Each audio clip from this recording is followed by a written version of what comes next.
A very warm good evening to everyone present today for a threadbare discussion on absorption and the 5th December letter. Of course, talking about the legal aspects, this is a struggle for our basic rights. Our lives are at stake.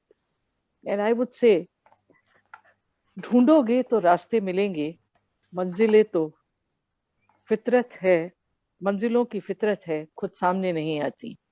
With this in mind, AAD Group has been spearheading this movement with a single-minded devotion, determination, and dedication. On behalf of Academics for Action and Development, I welcome all the speakers, Mr. Pankaj Kumar. I welcome Dr. Aditya Narayan Mishra, our chairperson AAD, Mr. Manoj Kumar, faculty at Satyavati College, Dr. Seema Das, member Executive Council, and Dr. Rajpal Pawar, member University Court and member Executive Council, University of Delhi. And of course, all the audience and participants present for today's discussion.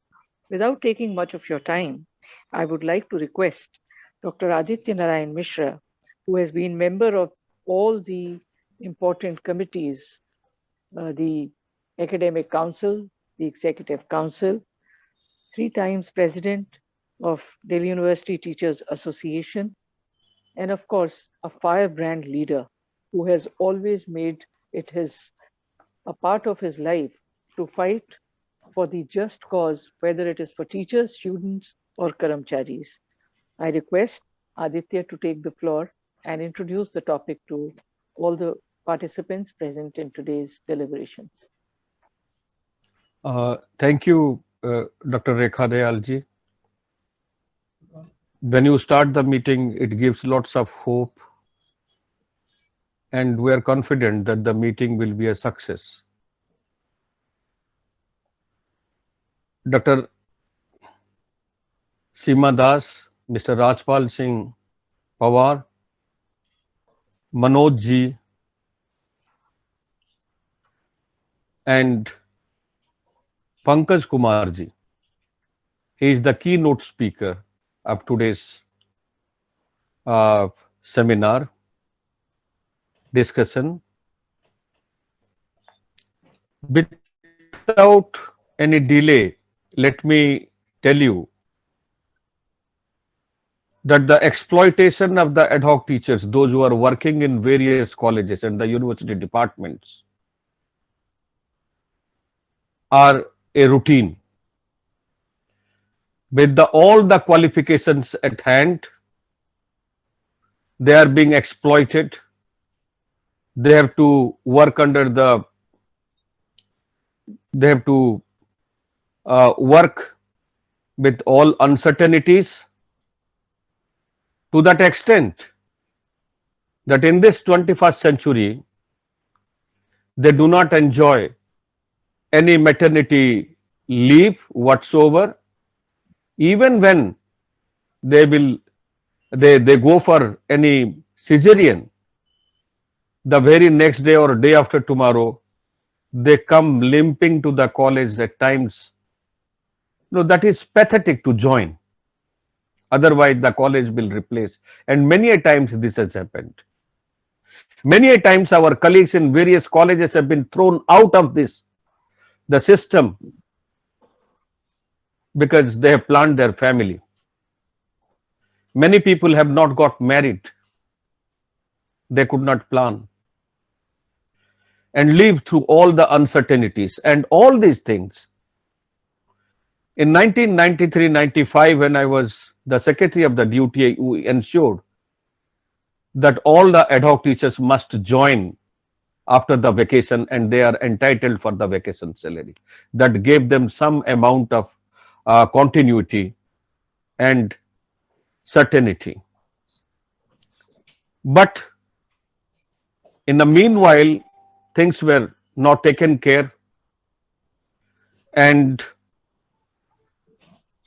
when I was the president of the DUTA in 2007, we took up the matter, and you were there, madam, at the Executive Council, and we got this ad hoc things streamlined. that a particular selection committee was recommended, and all the names must should be called. All these streamlinings have taken place, but still the exploitation and uncertainties are quite high. See, because of this, there are many challenges to the ad hoc teachers for their continuation. Number one, workload calculations norms. We have seen how third and fourth amendment came and gave a new dimension to the calculation of the workload norms. We fought all hand in hand and reversed. Then at times the reservation roster changes. Many colleges, principals, they change it. And all those who were working in various positions, they got destabilized. See, EWS reservation came without any additional vacancies. As a result, many people have lost their job and will face quite a lot of problem in the coming times when, if there is any selection committee. Now, coming down to the most severe challenge that the ad hoc teachers and the permanent teachers face, both.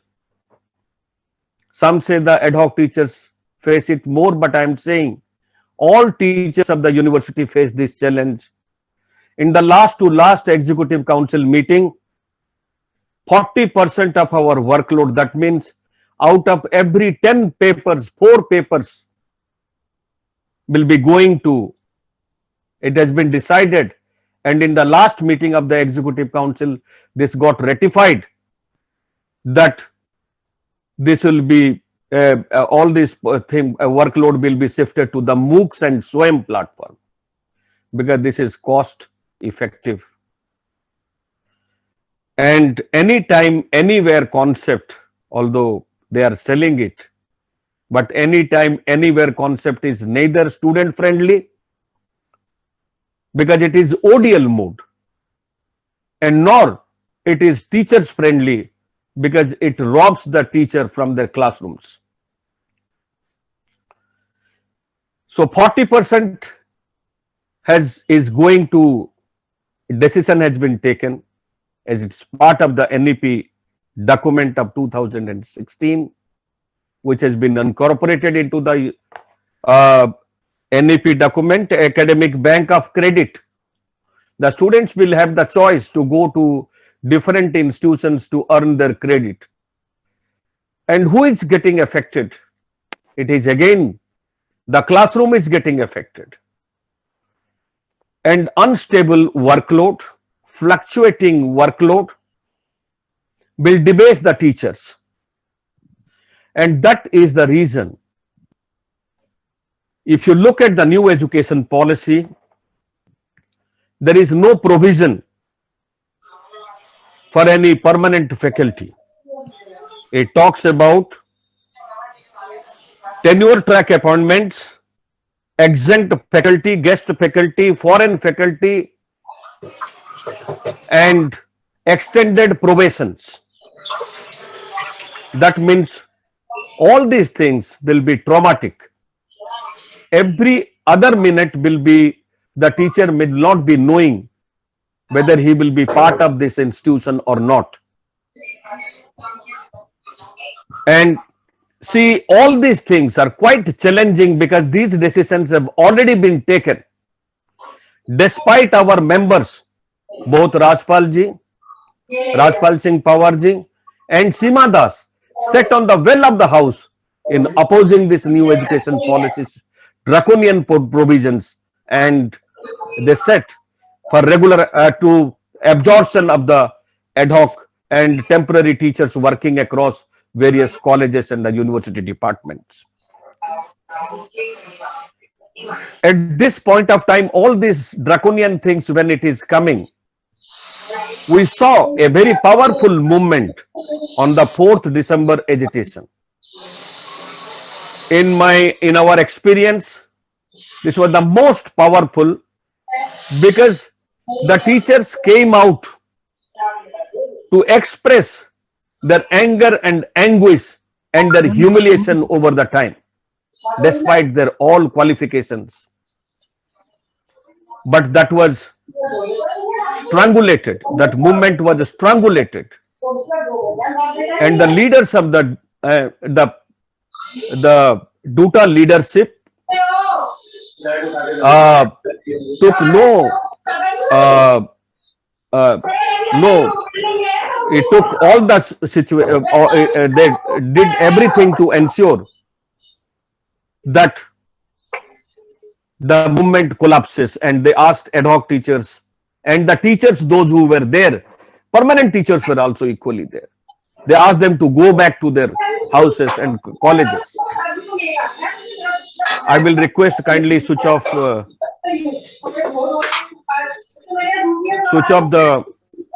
lots of noise which is coming. Manish, kindly do it.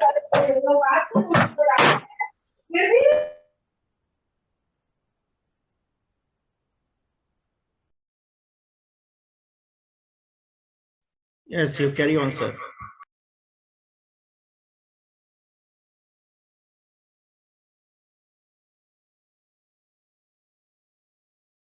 Aditya, please unmute yourself. Aditya, unmute yourself. जिनको leadership देनी चाहिए थी इस आंदोलन का, उन्होंने स्वतः इस आंदोलन को खत्म करने में कोई कसर नहीं छोड़ा। नीली पर्ची, पीली पर्ची ला करके इस आंदोलन को यह बताना चाहा सारी एडमिनिस्ट्रेशन को, यूजीसी को, एमएचआरडी को, कि हम डिवाइडेड हैं। इस आंदोलन का गर्मी इतना था कि 5 दिसंबर को एमएचआरडी बुला करके एक नेगोशिएशन करता है।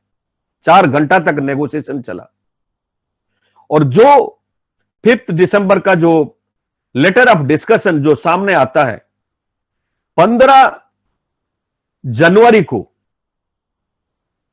एमएचआरडी ने वाइस चांसलर को, उसका टीम को बुला करके यह कहा कि भाई इसको आप इंप्लीमेंट करिए, और वाइस चांसलर ने खुद कमिट किया। यह बात जाहिर होता है प्रेस इंफॉर्मेशन ब्यूरो का स्टेटमेंट से, जो प्रेस स्टेटमेंट से, जो 15 तारीख को 15 जनवरी 2020 को आता है। लेकिन जो सरकार को बचाने वाले हैं और जो चाहते थे कि इस आंदोलन का कोई नतीजा निकल करके नहीं आए, उन्होंने कोई कसर नहीं छोड़ा कि इस लेटर ऑफ डिस्कशन को जो इंप्लीमेंट होने में ना इंप्लीमेंट हो, इन्होंने कोई कसर नहीं छोड़ा। ये अत्यंत दुर्भाग्यपूर्ण बात है। ये नहीं चाहते थे कि जो एडहॉक टीचर को किसी प्रकार का कोई रेस्पाइट मिले, कोई ऑनर मिले, कोई डिग्निटी मिले, ये लड़ाई अगले कदम तक जाए। हमारे लोग, मैं बधाई देना चाहता हूं बार बार उनका कमिटमेंट के लिए। एकेडमिक काउंसिल में, एग्जीक्यूटिव काउंसिल में हर बार इन्होंने फ्लोर के ऊपर बैठे हैं एब्जॉर्प्शन को डिमांड करते हुए, क्योंकि हमें समझ में आता है कि किसी को जॉब खोने का दर्द कितना होता है। जब लॉ फैकल्टी से टीचर निकल गए और इस आंदोलन के बाद जो दुर्भाग्यपूर्ण हुआ, जो कंप्यूटर साइंस में सारे के सारे टीचर को निकाल दिया गया, और कल दिखाने के लिए सही जो कुछ थोड़ी बहुत अपॉइंटमेंट होगा, उसमें भी यही दशा होगा। इसलिए हम चाहते हैं एक प्रोविजन हो, हमारा आंदोलन बने, और यह आंदोलन से ही तय होता है। चाहे पंजाब में हो, पंजाब सरकार को हम बधाई देते हैं कि 36,000 शिक्षक से लेकर के सफाई कर्मचारियों को इन्होंने जो परमानेंट पोजीशन में रखने का जो फैसला किया है, वो बधाई के पात्र हैं।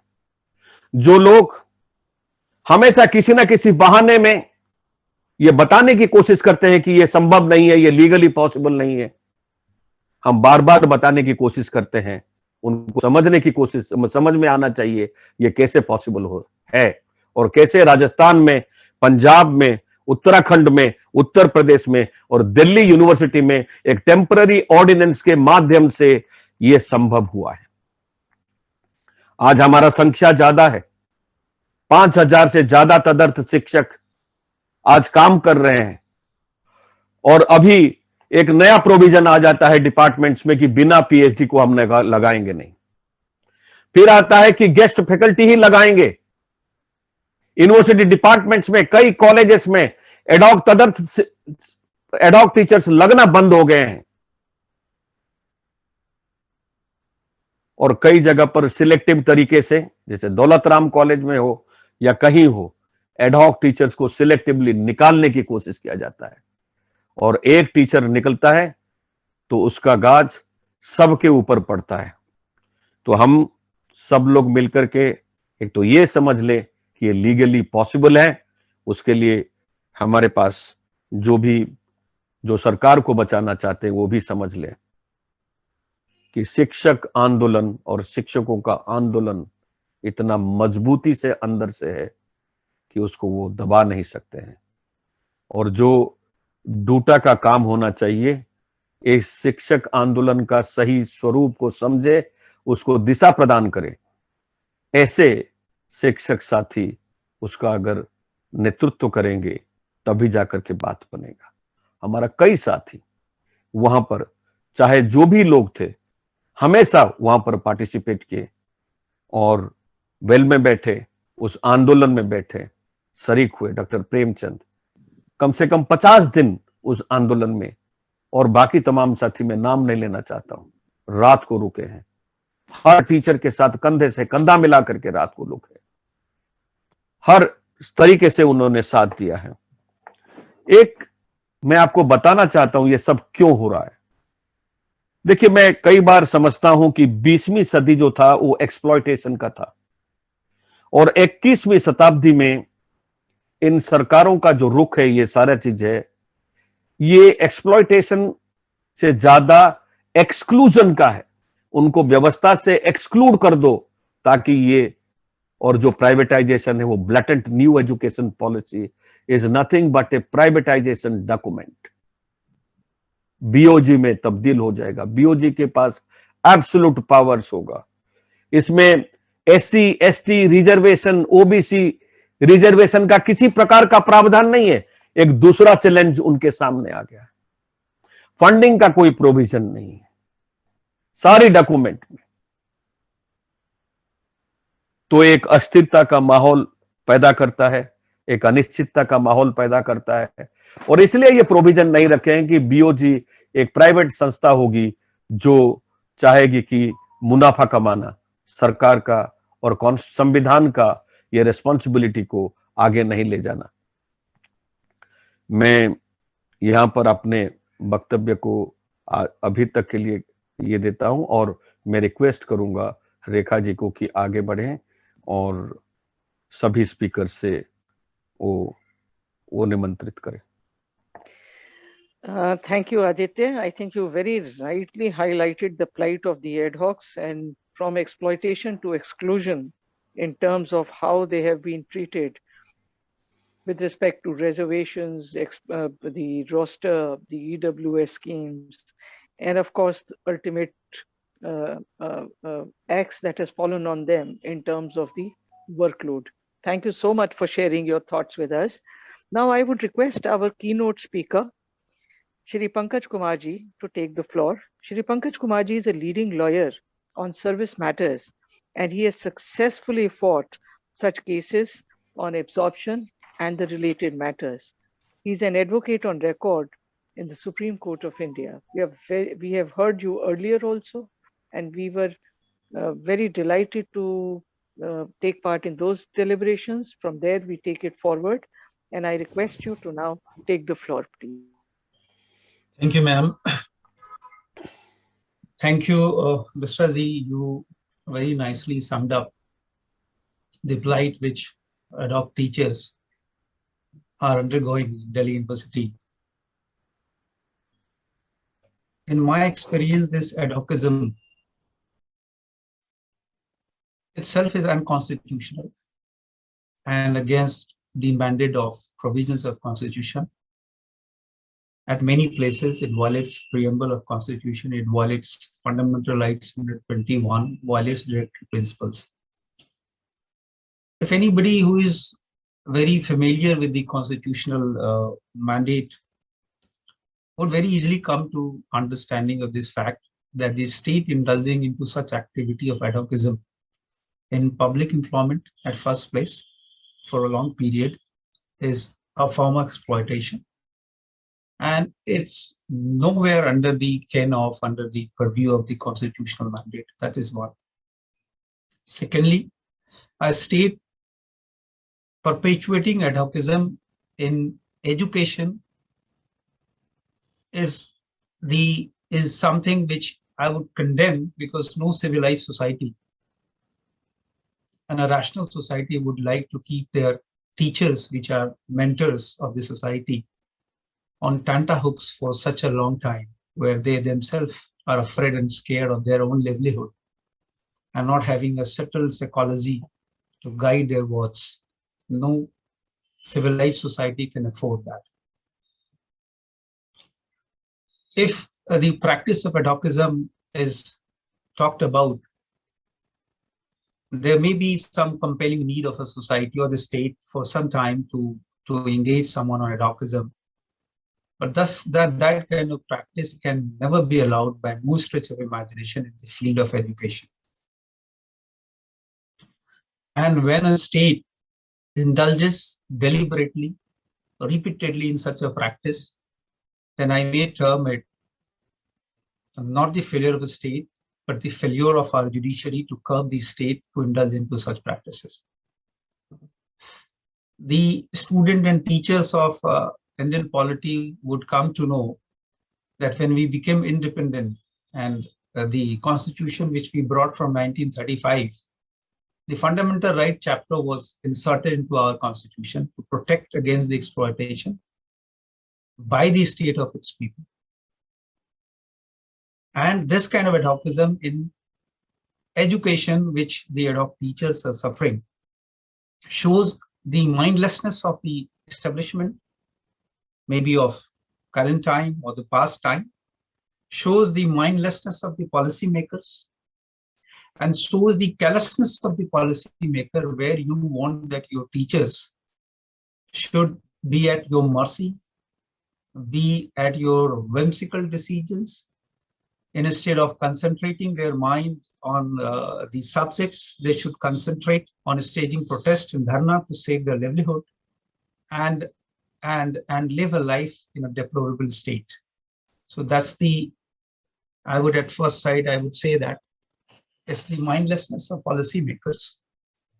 But state is very infamous for its arbitrary decision, everybody knows it. And states, time and again, if they are not led by the people who have certain intellectual understanding and certain level of intellect to understand how society is to be led, then they do indulge into such kind of activity.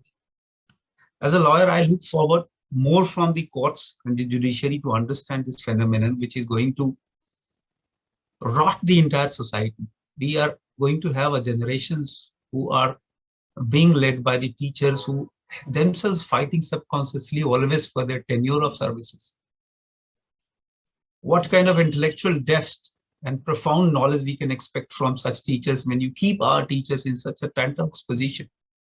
That's the questions which arises to my mind. That's one aspect. Teachers may be not in our society. Globally, it is accepted norms. And one of our scholars has very aptly said that best of us becomes teacher and rest of us has to satisfy with something else. May not be true in our society, but globally it is true. And therefore, the teachers have been assigned a very different level in the society, and their cases and their service condition cannot be looked upon as a service condition of an ad hoc employee of a industrial house, cannot be taken to be an ad hoc appointment of a menial work, cannot be taken to be a ad hoc appointment of any technical work. So therefore, even as in terms of law, reading a legal pronouncement which denies the regularization rights to anybody who is working as a technician in any department, and then drawing a parallel with the job of a teacher, saying that since a technician has been denied the regularization, so we would do the same with the teachers. I do not think that any rational, reasoned, and a mind who has a profound study of things would consent to it. That is the one aspect I would say. Everybody, I think most of us has read Constitution repeatedly, and we know that we have a constitutional ideal of giving economic justice. That's a part of preamble. Preamble of the Constitution says about the justice, social, economic, and political. That's the three, one of the goals of having the Constitution with us. I'm asking to myself, and I may ask to the tomorrow if I go into the court, is it an economic justice you're giving to the citizens, keeping them ad hoc appointment and the sword of Damocles always hanging on their head? Next year they would be out of employment. Is it a way that the people who are expected to guide the entire society has become a puppet in the hand of some executives who makes a faulty policy, and they keep on dangling, they keep on using them as a puppet at their mercy? It's the system they are having. Anybody, I don't know who sits in your executive councils, maybe a senior IAS officer. Those IAS officers who have been taught by the professors and lecturers of the university, and they have got that intellectual depth by which they qualify an examination, do they have that profundity to keep all that professors as cantahooks? Will they decide that how the generations of our society would go on? At first place, this is not mere for speaking today. I feel it that's a flagrant violation of the constitutional mandate. Now, if we take this aspect of right to livelihood, there has been a judgment of Olga Teles case where Supreme Court held the right to livelihood is a part of Article 21, right to life. Because if you take right to livelihood away, then essentially the right of life doesn't exist. So you take Article 21 away. If somebody say that I'm not taking your life away, but I'm taking only your livelihood away, it's a tantamount to saying that I'm taking your life away. Because that judgment says that if you take the right of livelihood away from somebody, then all other fundamental right becomes meaningless. So therefore, the tenure of services, the permanency of services, one of the ingredients of the Article 21. So by that definitions, by that interpretation of Article 21, the state and its instrumentality cannot be allowed to play with the terms and conditions of your services in such a manner. Now, what is the legal basis where the state is allowed to have a kind of temporary appointment? That is always with the view of exigency of a state, where you are not in a position to have a regular appointment for just some time, maybe for 1 year or 2 years, you enter into such ad hoc appointment, and then it is expected that you shall go on to make a regular appointment, not creating a situations where the people who are employed is always thinking that whether they'll be there or not next year. You can't be. Law doesn't allow such kind of arbitrary decision. Then what is the difference between a democratic society run by rule of law and a tyrannical society or pre-British era? It will be something that some of the people who we say that democratically appointed, they go and they take away all the rights as a citizen which we have and which the Constitution has given. Such kind of practice is completely antithetic to the constitutional goal of this country. By no stretch of imagination, an executive body or a government can be allowed to trample our right to live with decency in such a manner. Advocism is doing exactly the same. That's the one point. Then I'll refer to another aspect of the Constitution, so we may be clear about the way we can go tomorrow. I'll refer Article 41 for a moment of the Constitution.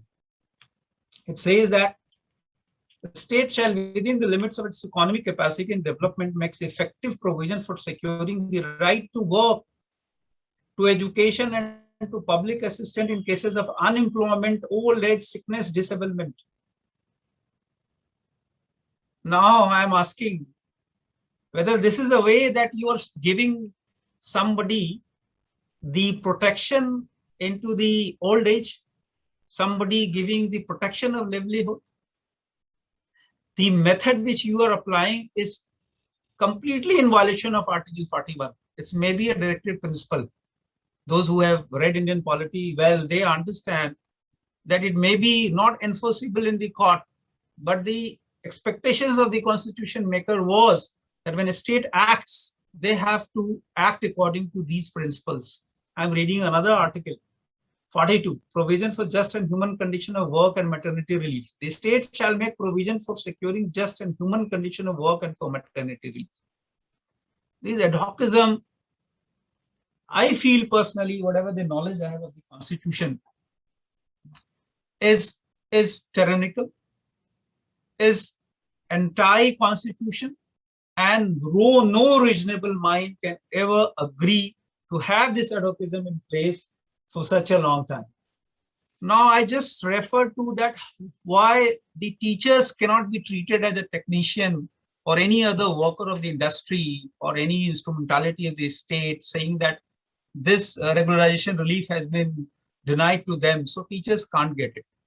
I just referred to it. I'm just reading from one of the paragraphs on all the judgments where the plight of teachers was dealt with by Justice Ravindra Bhatt, who is now a Supreme Court judge. And deliberating on the plight of teachers, he wonderfully writes in his judgment, which really catches my imagination also many a time. I don't stop myself thinking on that aspect. I'm reading from his judgment.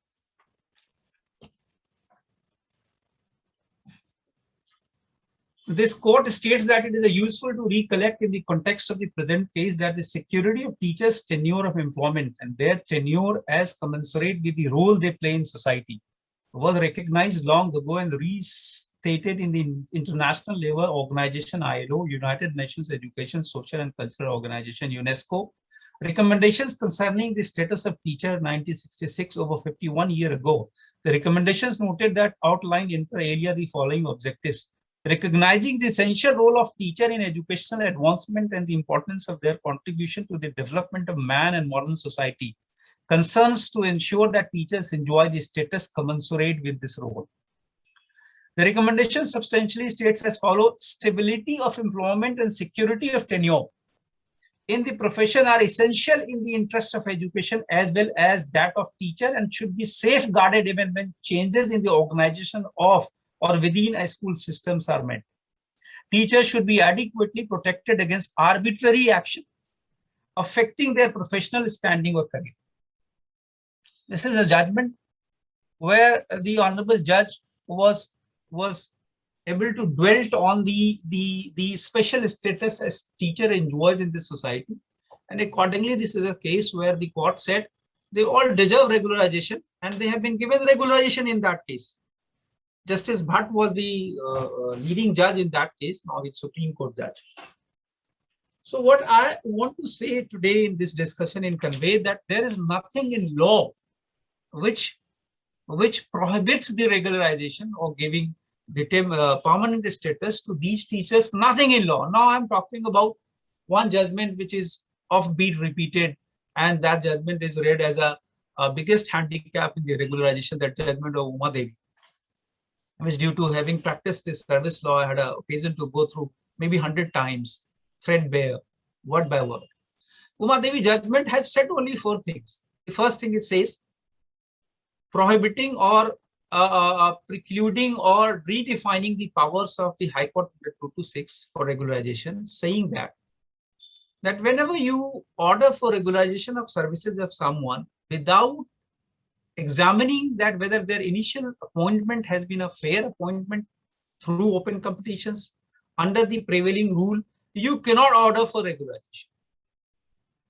Then saying this very low aspect, in other words, merely on the strength of service without examining that whether somebody's initial appointment was fair as per rules, you cannot order for regularization. This was the first law laid down by Uma Devi judgment, where it says that you have to look into the aspect of his initial appointment. That is the first law, Uma Devi says. Now carving out an exception into that, realizing that for in perpetuating this kind of practice, state is responsible for that, because the citizen does not have an option. If you are advertising the post for ad hoc appointment, citizen doesn't have an option. Court said that those who have continued for 10 years and more without the intervention of the courts, like a stay ordinance and all that, even then they have not been recruited through open competition, they shall be regularized, those who have completed 10 years. And that procedure has to be carried in next 6 months. That was the second law propounded by the court. Third law in Uma Devi judgment, Supreme Court Constitutional Bench says that the henceforth the state shall not enter into ad hocism. The state shall appoint regular incumbents on a post which are sanctioned. That was the third point of law which was settled by the judgment, expecting that the state shall not enter into ad hocism. What is happening now, so understand that you are referring, your first two point of law which was decided by Supreme Court, you are referring. Third one, which was an obligation on the state and instrumentality not to enter into ad hocism on a perennial post, or nature, the post which is in nature a perennial one, that is completely ignored by the state. How could that be? How could you read the judgment of a Supreme Court in a piecemeal? Now, the fourth aspect which the Supreme Court has clarified in the judgment, that those whose initial appointment doesn't dehose the existing rule in Article 14 and 16, those who have been recruited through an open competition where all capable candidates had an opportunity to apply pursuant to advertisement, and then the existing rule has been complied, they are the fit case to be regularized at any point of time. That's the fourth law which has emanated from the Supreme Court judgment. Nowhere, I tell you, in Uma Devi judgment, I'm saying it with all responsibility, I have gone through the judgment at least 100 times. Nowhere this judgment says that there shall not be regularization of any ad hoc contractual employees henceforth. It only says that the regularization is prohibited only on the length of services without examining their initial appointment procedure. That's the law which has been laid down in Uma Devi. I say it with responsibility. Anybody who tomorrow reads something else can encounter me, can talk to me. Now, in the view of these four aspects of, I hear as a lawyer, I also condemned this decision for the reason that when you have propounded that there should not be a regularization of those who have not been appointed with a fair procedure, the Supreme Court should have come heavy and have set a policy in place that what should be the framework under which the ad hoc and contractual appointment should be done, until what period, and thereafter if the state violates that norm, then what should be the consequence. Supreme Court left that part, which I think as a practitioner of law should have addressed, because the issue, the trouble which Supreme Court wanted to mitigate, the trouble to the Supreme Court before this judgment was the High Court across the country, they used to give regularization order to any backdoor entries also, just thinking that they have worked for 10 years, whether they are backdoor entry or not, let them regularize. In the backdrop of that kind of condition, this Constitution Bench was formed. Now this Constitution Bench wanted to mitigate these circumstances and let down a law saying that there shall not be a regularization of those whose initial appointment is not fair. Supreme Court should have gone little at length to also set down the law that if the state is indulging into such kind of ad hocism, what should be the consequence. Supreme Court left that. That is one painful situation, which I as a lawyer understand. So therefore, there is no precisely a prohibition for regularization of those whose initial entry has been fair. I just make it little clearer. There are three kinds of appointments in law. One is illegal, second is irregular, and third is regular.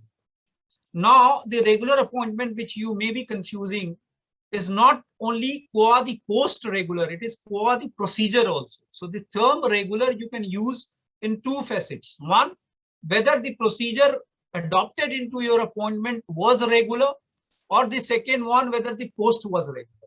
So what is emerging now after maybe 2006 was the Uma Devi judgment. It's now more than 14 years.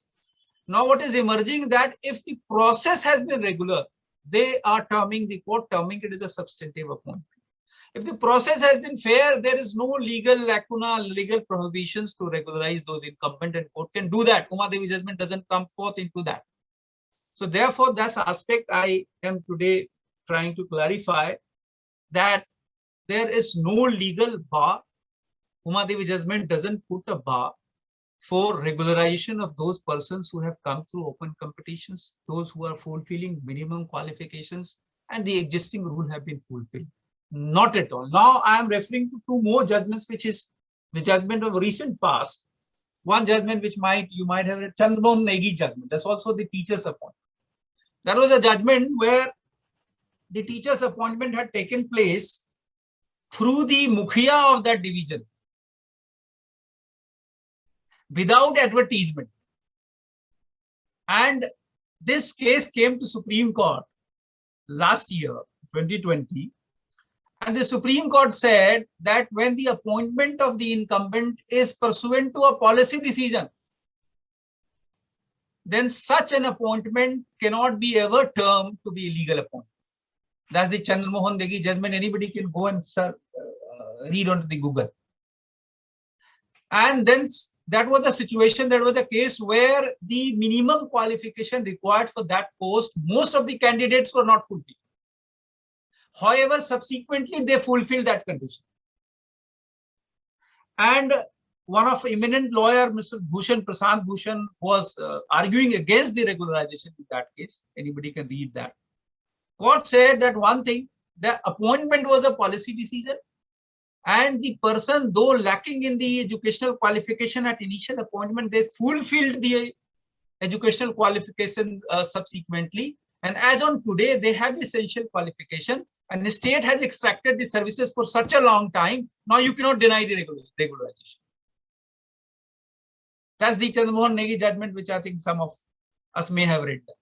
The another judgment of Somesh Thapalial, which has come recently, that judgment is also who are the lecturers of Hemanti Nandan Bahuguna University from Uttarakhand.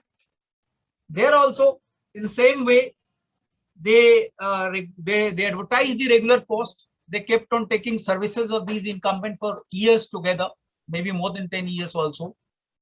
The Supreme Court said that you may have been carrying the nomenclature of the post to be contractual and ad hoc, but looking at the way they have been functioning and they have been appointed, their appointment seems to be substantive appointment.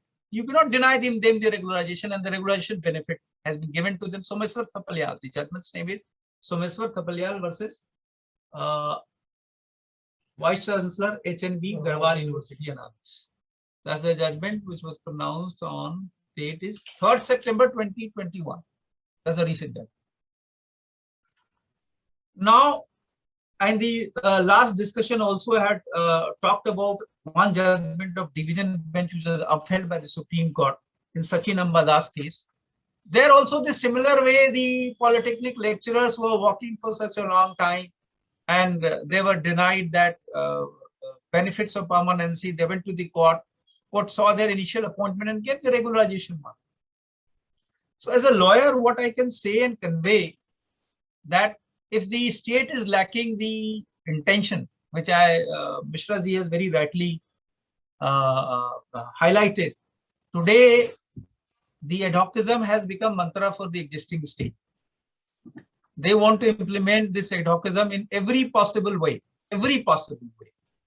And if this regime continues, then tomorrow, I don't think that except for some exceptional posts which cannot be ad hoc, they would go into ad hocism completely unhold barred.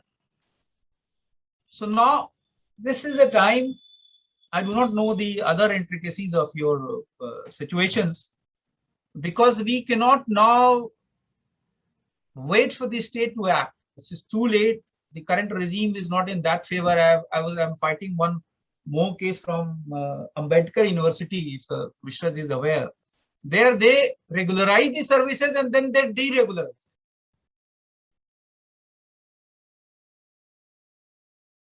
They regularize the services, and after 2 years of regularization, they have deregularized the services of those lecturers. I'm fighting in High Court.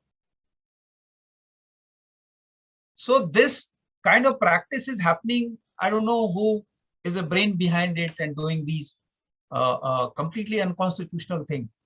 So this is a time where you have to espouse your cause, and what we need is just one judge with a good understanding of this issue of regularization and with experience that would be suffice to get a release. See, in Supreme Court, time and again, you would find that different contradictory judgments coming. After Umadevi judgment, any judge, division bench, one division bench judgment is not binding on the other division bench. So therefore, after Umadevi judgment, the entire this issue, I would say, is completely unguided missile. It depends upon the judge. If someone has got a knack of understanding this issue, there would be a positive judgment. If someone doesn't have a knack, there would be a negative judgment. You'd be surprised, I may share you one judgment where Ravindra Bhatt went on to the extent of asking NCT government to firstly create sanction posts and then order for framing of recruitment rules, and then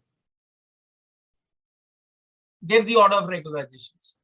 It's a 2014 judgment. If you want that, I can share.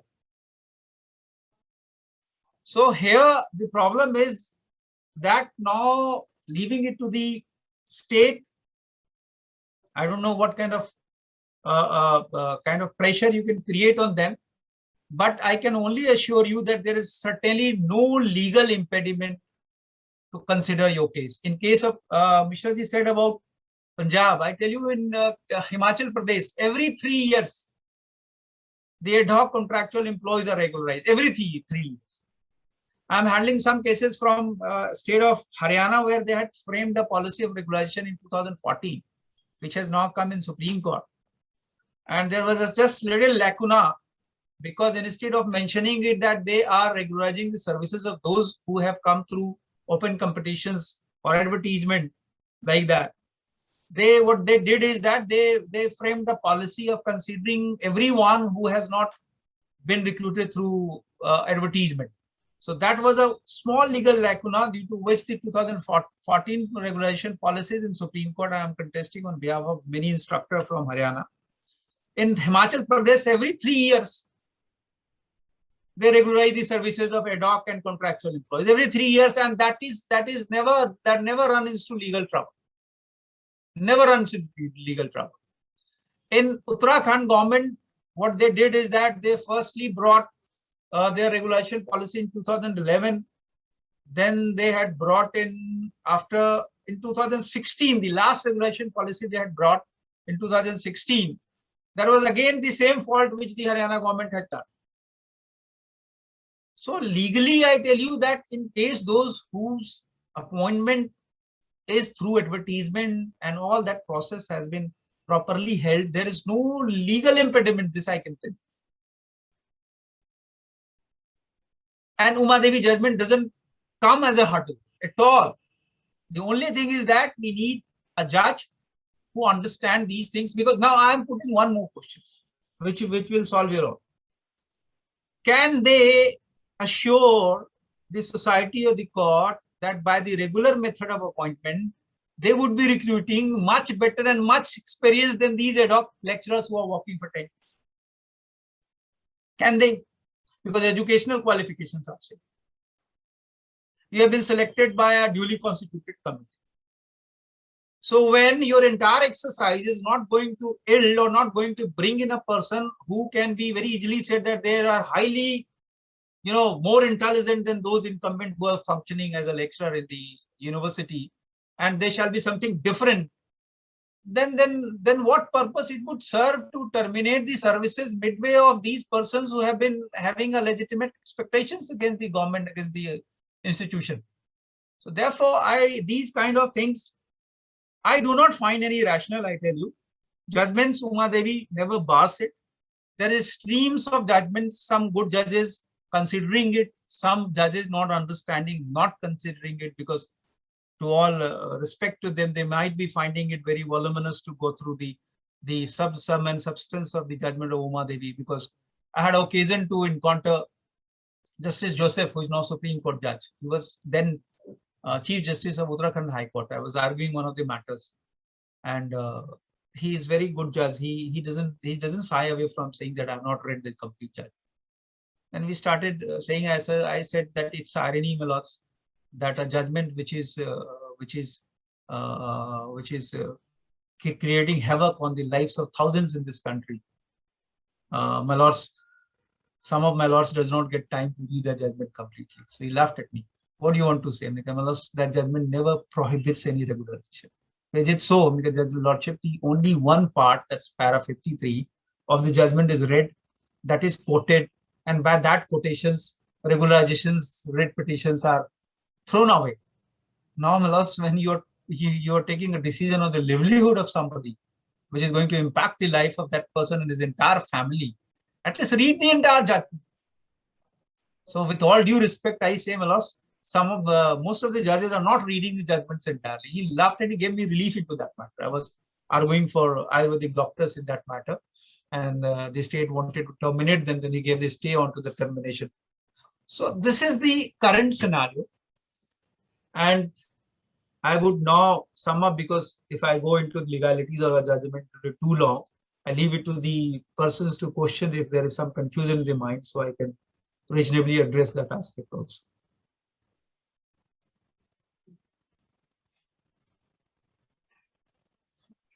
Thank you so much.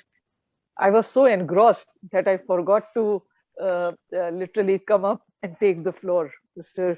Pankaj Kumar had been so lucid in his presentation, and I think the kind of detailed explanations that you have given out, this not only brings hope to us, but also kindles the fire that has been created and burning for the absorption. And I'm sure that day is not far when we shall be able to take a not just a strong stand, but we'll be able to achieve that goal. We are very, very thankful to you for having, I know time is one major constraint, and with such a busy lawyer, it must have been a good stress and strain, but you overcame all that and you made sure that you gave us your full time. We are extremely grateful to you for this wonderful deliberation and presentation. Thank you so much, Mr. Pankaj Kumar. Now I request Dr. Seema Das, Member Executive Council, University of Delhi, who has a fighting spirit and a hunger in the belly for issues relating to teachers' movement. She has been at the forefront of all the protests that have taken place inside the Executive Council and also outside. Dr. Seema Das is an associate professor in Hindu College, University of Delhi. I request her to take the floor, and I would be grateful if briefly we can put forward our points. Dr. Seema Das. Thank you. Thank you, ma'am, for giving me this platform to express what my understanding of the whole issue of absorption in this Delhi University is, and also from both the perspective, like from perceiving it from outside, that is as a part of the movement for absorption, and also fighting for absorption in statutory bodies like AC and EC. I think most of the things have been covered by Dr. Adityanarayan Mishra ji and Shri Pankaj Kumar ji, Honorable key speaker, and Dr. Mishra, who is a guiding spirit behind what we do outside and inside the statutory bodies. But what today, so I'll be just briefly talking about my experience of being part of this absorption movement, and what I see as challenges before this movement, and how these challenges can be addressed. Like as ma'am, जैसे what the movement has started. The movement जो है absorption का वो शुरू हुआ था काफी पहले, and we all know कि ये किसने शुरू किया. It's a kind of indigenous movement जो हमारे वही साथी जो इसको भुक्तभोगी हैं, जो इसको भोग रहे हैं, जो ये इससे गुजर रहे हैं, पीड़ा से गुजर रहे हैं, उन्होंने इसको स्टार्ट किया था. I think if I am not wrong then it started in 2016. और उसके बाद से हमारी जो ग्रुप है AAD ने उसको एक तरह से एक रॉक सपोर्ट दिया, रॉक सॉलिड सपोर्ट दिया. और तब से सभी ग्रुप वाले जो है वो टॉपसी टर्वी और इधर उधर डाउट करने लगे हर एक चीज को, और उन्होंने अपना सारा स्ट्रैटेजी बदला, उन्होंने एब्जॉर्प्शन पे अपना रवैया बदला इनसाइड एंड आउटसाइड. लेकिन AAD एक ऐसा ऑर्गेनाइजेशन है, I am very proud to be part of this organization, this teachers body. AAD has been very consistent on its approach to or its stand on absorption, the issue of absorption. And आज भी जब ऐसा क्षमा बंध रहा था actually 10 दिन पहले, लोगों ने एब्जॉर्प्शन पे डाउट करना शुरू कर दिया था. डाउट इसलिए करना शुरू कर दिया क्योंकि एक ऐसा नैरेटिव क्रिएट किया गया कि ये तो हो ही नहीं सकता, ये तो लीगली टेनेबल नहीं है, ये हो ही नहीं सकता है. तो ये डाउट जो है वो टीचर्स ग्रुप में के अंदर था, एंड डाउट जो है वो उन साथियों के साथ भी था जो कि ये बैटल फाइट कर रहे थे. And I mean that those ad hoc friends who were very much committed to this cause of absorption, they also started doubting that whether it is feasible, whether it can be achieved, or what should be the path or approach towards regularization of their jobs. So this kind of narratives, and it's really very, I find it very, it's unfortunate that such kind of narratives have been built, that we have stopped, in fact, believing in ourselves, believing in the way, the direction of the fight of this absorption. So we started then the whole concept of regularization through interview versus absorption. ये जो debate है Delhi university में वो शुरू हुआ है. Thanks to these two state and so timely intervention by these two states regulations, one is from Punjab, another is from Sikkim, कि अब हमारे में we have the teachers of Delhi University have regained that faith that yes, if we fight like the teachers of Sikkim University or the teachers there or other contractual workers in Punjab, if we fight and if we believe, then we can achieve it. And I think that absorption is the only way out. That through absorption only we can get all the teachers who are working in various colleges and also department, they can be regularized. There are no other ways, that is other modes of interview. In fact, I feel, and as the history shows, that they are the way for displacement of the ad hoc teachers. Absorption जो है वही एक करता है कि absorption ensure करता है कि हम टीचर जो है वो बिना डिस्प्लेसमेंट के वो जिस जगह में है वहाँ रहेंगे. अब ये जो मूवमेंट हमारा उसके बाद एक बहुत ही हिस्टोरिकल मूवमेंट था 4 दिसंबर का 2019, yes, I think I'm correct, 2019, yes, 4 December.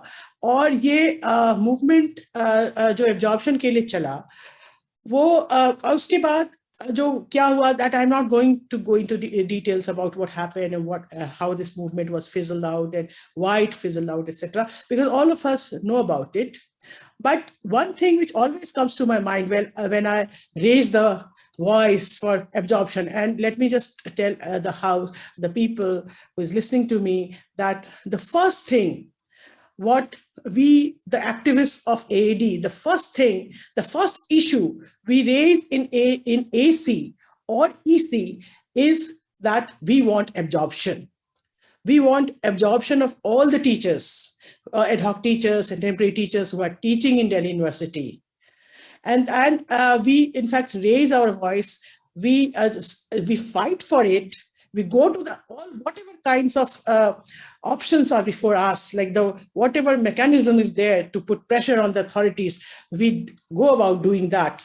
So हमारी बात नहीं सुनी जाती है, उसे रिजेक्ट किया जाता है, तो हम जाते हैं वेल में जाते हैं, वहां बैठते भी हैं. When I talk about myself, it's not only me, I'm talking about AD activists. हमसे पहले जो EC मेंबर थे, उनके सतत प्रयास से अथॉरिटीज ने अनाउंस कर दिया था कि एक कमिटी बनेगी EC में, EC की एक कमिटी बनेगी. उसके बाद उस पर भी पॉलिटिक्स होना शुरू हो गया, नहीं उसने नहीं किया, उसने नहीं. लेकिन उसके बाद 3-4 जो मीटिंग हुई EC में, उसमें वाइस चांसलर ने इसको बोला कि yes he had announced it. लेकिन अब देखिए अनाउंसमेंट के बाद पॉलिटिक्स के कारण, क्योंकि हम इतना डिवाइडेड हैं, the teachers teaching fraternity, teachers groups इतना डिवाइडेड है इस एब्जॉर्प्शन के इशू पे कि हमें वो अथॉरिटीज जो है वो हमें एक डिवाइड एंड रूल के ट्रैप में फंसा देती है. और that is the most important challenge which this absorption movement has to overcome. हम टीचर्स को किस तरह से अब यूनाइट कर सकें.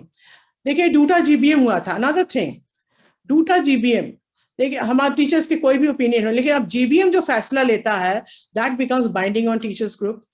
लेकिन जब हम स्टैट्यूटरी बॉडीज में जाते हैं तो टीचर्स वहां डिवाइडेड मिलते हैं. अब अभी डूटा का इलेक्शन भी आने वाला है, इसलिए ज्यादा ही ये रेलिवेंट है कि अब जब डूटा को हम स्ट्रॉन्ग करने की बात कहते हैं कि बहुत स्ट्रॉन्ग डूटा को अपना ही आइडेंटिटी, अपना ही उसका रुतबा, अपना ही डिग्निटी हम उसको रिस्टोर करेंगे. लेकिन कैसे करेंगे हम? कहने की बात तो एक है, लेकिन एटलीस्ट हम जो डूटा का GBM का जो फैसला होता है वो तो बाइंडिंग होता है. यदि हम उसी को ऑनर नहीं कर रहे हैं और हम दूसरा ही डिसीजन लेते हैं, चाहे वो एब्जॉर्प्शन का विषय हो या चाहे वो स्क्रीनिंग क्राइटेरिया का विषय हो. डूटा GBM ने तो स्क्रीनिंग क्राइटेरिया को रिजेक्ट किया था. तो क्या बात है कि कुछ टीचर्स ग्रुप स्क्रीनिंग क्राइटेरिया को लेके ही चल पड़े हैं और कहते हैं कि नहीं उसमें पॉइंट रिड्यूस कर दे और उस पर अपनी बात कहते हैं, जबकि डूटा का GBM का डिसीजन है कि सब लोगों को इंटरव्यू बुलाया जाए. अब यदि आप इंटरव्यू के थ्रू ही सिलेक्शन कर रहे हो और उसको इम्पोज कर रहे हैं एक तरह से, despite the resistance of due to and despite the resistance bye a sizable number of teachers, but you are going ahead with the screening criteria, you are denying the teachers right to face the basic right, that is the basic bare minimum right to face the interview board. We are not, if the selection committee takes place, we know that what the decision would be. The whole decision, in fact, would lie with the selection committee. But at least the teachers who are teaching in the colleges, the ad hoc teachers and temporary teachers, they should not be debarred from facing the interview. लेकिन जब आप इस एक simple सा चीज को, आप due to के एक सिंपल से GBM के डिसीजन को आप यदि स्टैट्यूटरी बॉडी में नहीं मनवा सकते हो और वहां पे अपना दूसरा ही रवैया रखते हो, तो आप कैसे उम्मीद करते हो कि एक हम स्ट्रॉन्ग डूटा बनाएंगे? और ये बहुत बड़ा चैलेंज है. हम एब्जॉर्प्शन की बात बाहर में करते हैं एंड हम तो AD बाहर में भी एब्जॉर्प्शन की बात कहता है, अंदर में भी कहता है. लेकिन क्या ये यूनिटी दूसरे ग्रुप के साथ है? ये कहां से रेगुलराइजेशन थ्रू अपॉइंटमेंट आ गया, कहां से स्क्रीनिंग क्राइटेरिया आ गया? तो हम ये then in that way we are weakening the whole movement for absorption. हम अपने में डिवाइड करके इसको काउंटर नैरेटिव्स फैला के करते हैं, डाउट करने लगते हैं. दूसरा चीज हमें ये भी बोलना है कि another thing which is very close to like we were fighting for it, and because of the pandemic situation it became very much relevant, that we were asking for membership in the Teachers Welfare Fund.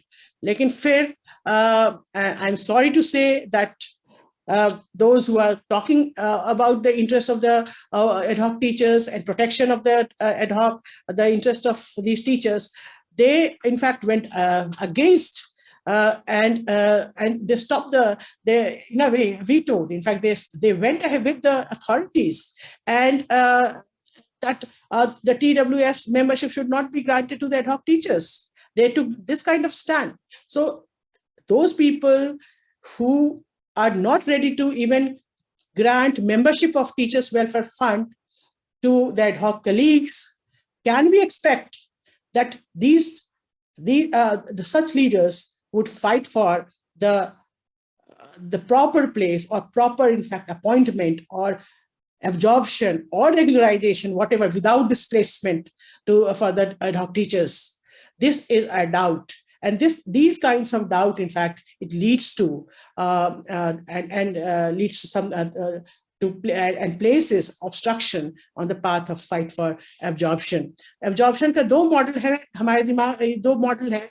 एक तो जिसके लिए हम fight किए, हमने वादा भी किया और हम उसके लिए सतत प्रयत्न करते हैं, जो दिल्ली यूनिवर्सिटी में ऑर्डिनेंस 13A के तहत हुआ. और हम हमेशा जब कमेटी की बात के लिए भी कहते हैं और जब हम बात करते हैं तो हम 13A के ही तहत उस एब्जॉर्प्शन की बात कहते हैं. और दूसरा मॉडल जो है, जो कि कैबिनेट डिसीजन से हो सकता है.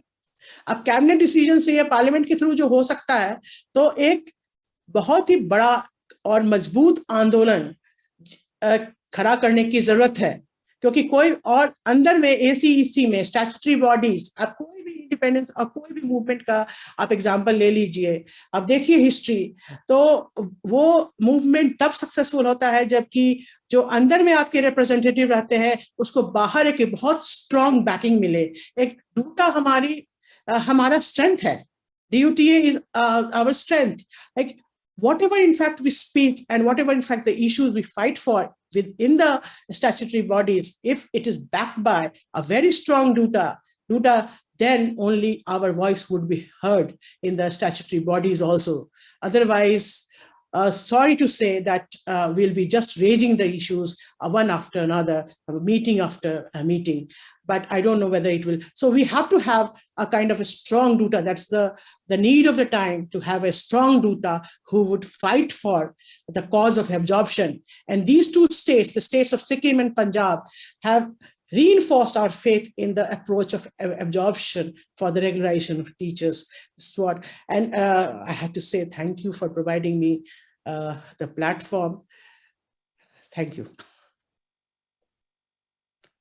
Thank you so much. Thank you so much, Dr. Seema Das, for giving us very clearly as to what has happened and how things have been shaping up inside the meetings and outside the meetings. I think, rightly pointed out, our strength lies in the numbers, and if we are divided, the shackles of the administration are surely going to bind us and leave us paralyzed. So we have to be very sure and very, very careful that the kind of division that is amongst there, which acts as the biggest impediment, must be taken up as a challenge and be removed. And for that, yes, a strong duta is required to build up a momentum.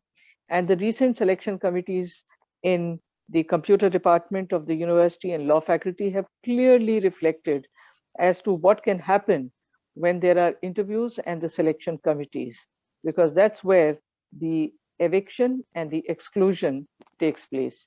Thank you so much for being with us.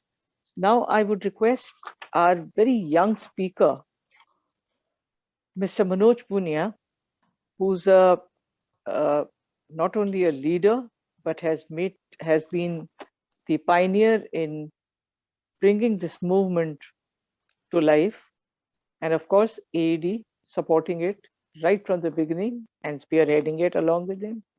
Mr. Punia teaches at Satyavati College in the economics department and is very passionate about not just absorption, but making sure that the exploitation of the ad hocs must end. I offer the mic to you, Mr. Punia, Mr. Manoj Kumar.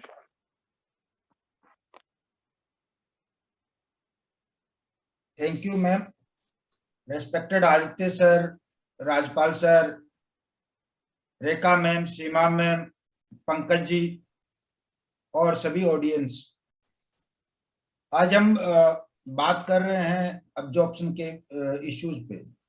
Absorption पे जितनी legalities issues हैं वो already Pankaj sir बता चुके हैं, और हम भी बहुत सारे जो लीगल फर्टिनिटीज के जो टॉप लॉयर्स हैं उनसे पिछले 4 सालों में ईच एंड एवरी पॉइंट पे डिस्कस किया, और उन डिस्कशन के बाद में जब हम सेटिस्फाई हुए, हर जो क्वेश्चन दिल्ली यूनिवर्सिटी के टीचर से आया हमारी साइड में कि यहाँ पे ये लीगल इश्यू है, वो जजमेंट इसके अगेंस्ट में है, ये जजमेंट उसके अगेंस्ट में है, वो सारे जजमेंट्स हमने स्टडी किए और वो सारे जजमेंट स्टडी करने के बाद उन सारे क्वेश्चंस के आंसर हम हजारों टाइम्स डूटा की मीटिंग्स में दे चुके हैं। और वो देने के बाद और वहां के जो टीचर एक्टिविस्ट हैं, वो चाहे किसी भी ग्रुप का हो, उन सबको ये जानकारी है कि अब्जॉर्प्शन के मूवमेंट में या अब्जॉर्प्शन का जो इश्यू है, इसमें कोई भी लीगल हर्डल नहीं है।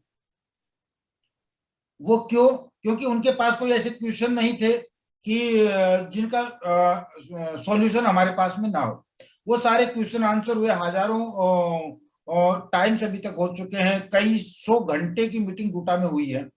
और उन डूटा की मीटिंगों में होने के बाद ये अब्जॉर्प्शन का इश्यू डूटा में टेकअप हुआ, डिफरेंट जीबीएम हुई, मूवमेंट शुरू हुआ और डूटा के आज एक सेंटर पॉइंट पे आज भी अब्जॉर्प्शन है। अब इसमें सवाल ये नहीं है कि अब्जॉर्प्शन हो नहीं सकता या अब्जॉर्प्शन में कोई लीगल हर्डल है। सवाल ये है कि इसके लिए जो लड़ाई लड़ी जानी चाहिए थी वो लड़ाई नहीं लड़ी गई है। और जो लोग डूटा की मीटिंग्स में इस चीज पे यस करते हैं कि अब्जॉर्प्शन पॉसिबल है, सारी कुछ चीजें, वो इंडिविजुअल जाके टीचर्स को बार बार कहते हैं कि अब्जॉर्प्शन नहीं हो सकता, उसमें ये लीगल हर्डल है। और जो टीचर है वो जो कॉमन टीचर स्टाफ एसोसिएशन में भी बहुत बार जाके बताया कि हर जो इश्यूज में क्या क्या जो भी क्वेश्चन रेज हुआ उसका क्या क्या सॉल्यूशन है और कोई इसमें लीगल हर्डल है नहीं। लेकिन समस्या ये है कि हम लोग रह गए कम और जो लोग इसके विरुद्ध में अफवाह फैलाने वाले वो लोग हैं ज्यादा, जिसके कारण से हर बार टीचर्स में कंफ्यूजन क्रिएट किया जाता है कि अब्जॉर्प्शन नहीं हो सकता, ये दिक्कत है, वो दिक्कत है, लोग कोर्ट में चले जाएंगे, जबकि ऐसा बिल्कुल नहीं है। कारण ये है कि जो इश्यूज जो प्रॉब्लम्स आती हैं, जो लीगल प्रॉब्लम्स हैं, वो आपकी इक्वल अपॉर्चुनिटी की आ सकती है, आर्टिकल 14, 16 का लोग हवाला देते हैं, लेकिन उन लोगों को इतना ही बोलते हैं कि आर्टिकल 14, 16 का क्या होगा, लेकिन उसके बाद का उसको ना उसके आगे का पता ना कुछ पीछे का पता है। दूसरी बात यह है कि जहां तक फिर आ जाते हैं उमा देवी केस पे। उमा देवी केस किसी ने पढ़ा नहीं होगा, समझा नहीं होगा उमा देवी केस में क्या क्या प्रोविजन है और किन बेसिस पे उमा देवी केस अब्जॉर्प्शन को सपोर्ट करता है, उसके बारे में कोई जानकारी ना हो, लेकिन वो भी आदमी आके कह देता है कि अब्जॉर्प्शन नहीं हो सकता क्योंकि उमा देवी केस है, वो हर्डल है। जबकि उमा देवी केस इसमें अब्जॉर्प्शन में हर्डल नहीं है, ये हमें पहले दिन से पता था।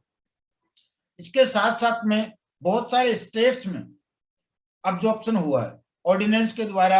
आप देखिए कि ये मूवमेंट शुरू करने के बाद में आज के दिन पंजाब में, सिर्फ पंजाब में 53,000 जो एम्प्लॉइज हैं उसमें ग्रुप ए, बी, सी और डी सारे ग्रुप्स के एम्प्लॉइज का पिछले 4 सालों में 53,000 एम्प्लॉइज का वहां पे अब्जॉर्प्शन हो चुका है।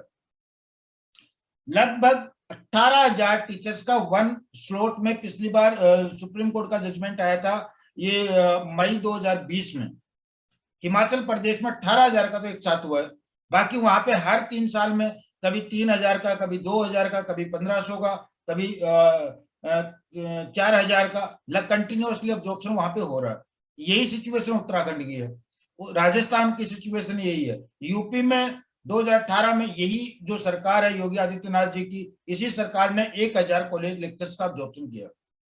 तो सवाल ये नहीं है कि अब्जॉर्प्शन हो नहीं सकता या इसमें कोई लीगल हर्डल है। सवाल ये है कि इसके साथ में जो जस्टिस के साथ में लड़ाई होनी चाहिए थी अब्जॉर्प्शन के लिए, वो लड़ाई नहीं हुई। लोगों ने मिस इन्फॉर्मेशन फैलाई और लोग जो एडॉक टीचर्स है और जो भी टीचर्स हैं जिनको कंप्लीट जानकारी ना हो, उसके कारण से एक मिस इन्फॉर्मेशन के कारण से लगातार लोगों को बहकाने का काम पिछले काफी टाइम से चल रहा है। मैं आपको बताना चाहता हूं कि जो उमा देवी का जो केस है उसमें बेसिकली 4 प्रोविजन है कि भाई आपका जो कैंडिडेट है वो एलिजिबल है या नहीं, जिस पोस्ट पे जो कैंडिडेट काम कर रहा है वो एलिजिबल है या नहीं, नंबर 1। तो इस दिल्ली यूनिवर्सिटी में जितने टीचर्स पढ़ा रहे हैं एडॉक बेसिस पे वो सारे उस मिनिमम एलिजिबिलिटी क्राइटेरिया को फुलफिल कर रहे हैं।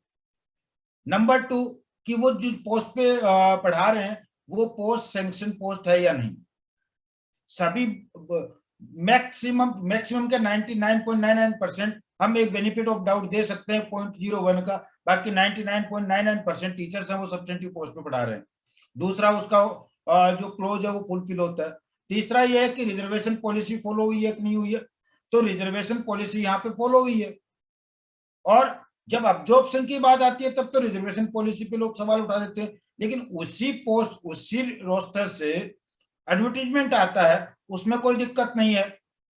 तो ये भी चीज समझने की जरूरत है कि जब जिस पोस्ट पे आपके सामने एडवर्टीजमेंट आ रहा है, और जहां तक कहा जाता है जी एडवर्टीजमेंट आएगा और आप सब लोगों का इंटरव्यू होगा और सब लोगों का हो जाएगा, ये आप देखिए कि पिछले 4 सालों में कितनी बार लोग फॉर्म भर चुके हैं।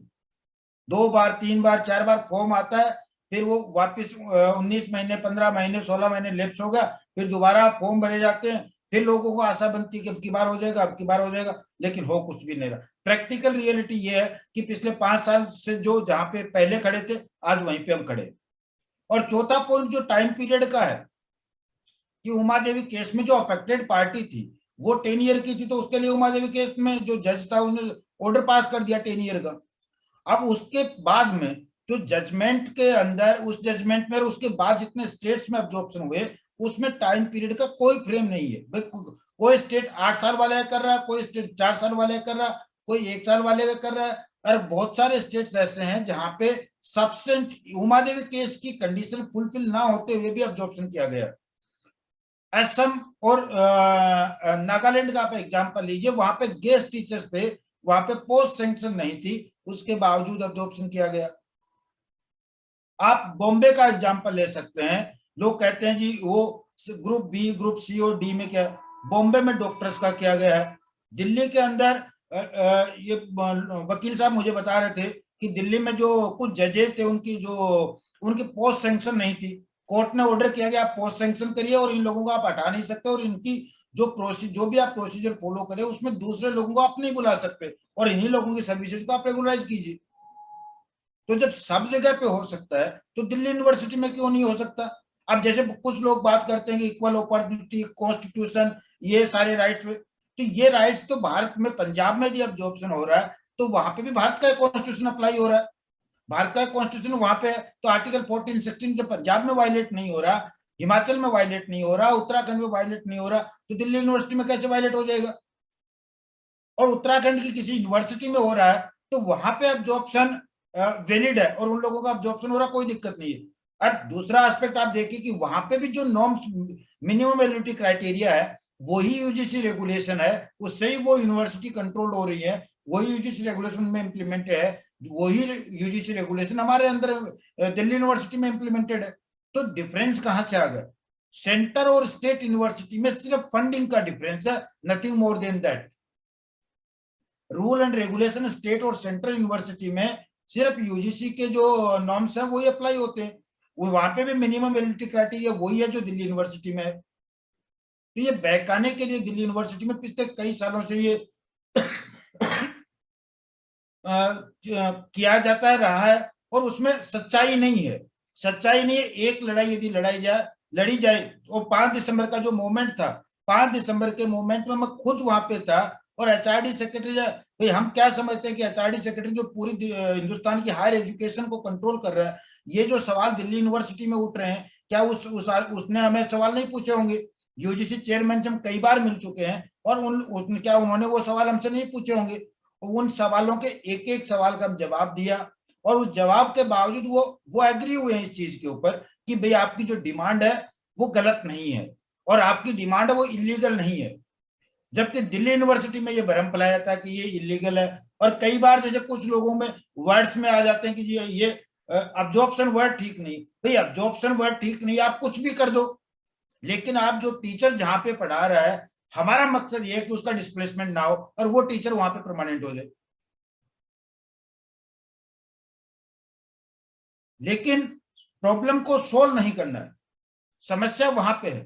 तो मेरा सभी टीचर से ये कहना है, जो टीचर दिल्ली यूनिवर्सिटी के, कि हमारे को देखना चाहिए जो इश्यूज आ रहा है दिल्ली डूटा के अंदर, कोई इशू टेकअप हुआ है तो ये कभी नहीं सोच सकते कि विदाउट डिलिब्रेशन और विदाउट ऐसे ही किसी मुद्दे पे डिस्कस के इशू टेकअप हो गया, और वो लगातार 4 साल से चल रहा है। तो कोई भी लीगल हैडल नहीं है, उमा देवी केस कहीं ऑब्स्टेकल नहीं है, और जब लीगल हैडल नहीं है, हम सब्सटेंटिव पोस्ट पे पढ़ा रहे हैं, एलिजिबल है, तो अब्जॉर्प्शन में दिक्कत कहां पे? अब यहाँ पे कुछ एक जो चीज हर चुनाव का या हर टाइम में होता है कि मोडालिटीज क्या होनी है, जो ड्राफ्ट वहां से भारत सरकार से आना है, उस भारत सरकार के ड्राफ्ट में यही चार पांच चीजें लिखी के आनी है, जो रेगुलेशन, चाहे वो यूजीसी लेके आए चाहे एमएचआरडी लेके आए, उसमें वही चार पांच चीजें जो उमादेवी केस में लिखी हुई है। कैंडिडेट एलिजिबल होना चाहिए, सब्सटेंटिव पोस्ट पे होना चाहिए, सर्विसेज सेटिस्फैक्ट्री होना चाहिए। हमारा सर्विसेज तो सेटिस्फैक्ट्री है, हर 4 महीने में लोगों को कहा था कि आपकी सर्विसेज सेटिस्फैक्ट्री, आपको एक्सटेंड किया जाता है। तो वही वो ड्राफ्ट के अंदर हम ही क्यों लेके जाए, जब भारत सरकार जब वहां पे बनाएगी उसमें ऑर्डिनेंस या यूजीसी ऑर्डिनेंस बनाएगी, वो ऑटोमेटिकली उसमें 4 पॉइंट डालेगी उसमें कि भाई फुल स्केल मिलना चाहिए और कैंडिडेट एलिजिबल होना चाहिए, सब्सटेंटिव पोस्ट पे होना चाहिए, रिजर्वेशन पॉलिसी फॉलो होना चाहिए और जो उसका सर्विसेज सेटिस्फैक्ट्री होना चाहिए। यही 5 पॉइंट मोडालिटी के हैं। मोडालिटी के नाम पे कंफ्यूज किया जाता है कि भाई ये मोडालिटी नहीं है, वो मोडालिटी लेके आओ, ये मोडालिटी लेके आओ, जबकि ये उस ड्राफ्ट के अंदर यूजीसी लाए या एमएचआरडी लाए, वो ही उस ड्राफ्ट में लाना है। तो मेरा इतना रिक्वेस्ट है कि एब्जॉर्प्शन है, उसमें कोई लीगल हेडल नहीं है। और 2 लेटेस्ट जो जजमेंट अभी वकील साहब ने बताए हैं, चंद्रमोहन नेगी का और उमेश ठपरियाल का, ये लेटेस्ट जजमेंट सुप्रीम कोर्ट के हैं। उसके बाद में सुप्रीम कोर्ट जब यदि किसी पॉलिसी को जस्टिफाइड कर रहा है, उसके बावजूद हम कौन होते हैं कि भाई उसको कह रहे हैं कि भाई उसमें लीगल हेडल है। तो ये सोशल जस्टिस के लिए भी जरूरी है अब्जॉर्प्शन, क्योंकि वन स्ट्रोक में पिछले ओबीसी का रिजर्वेशन 2007 में लागू हुआ और जो 4,500 पोस्ट वहां पे ओबीसी की रिजर्वेशन के बाद में जो आई यहाँ पे, वो पोस्ट अभी तक नहीं भरी गई है।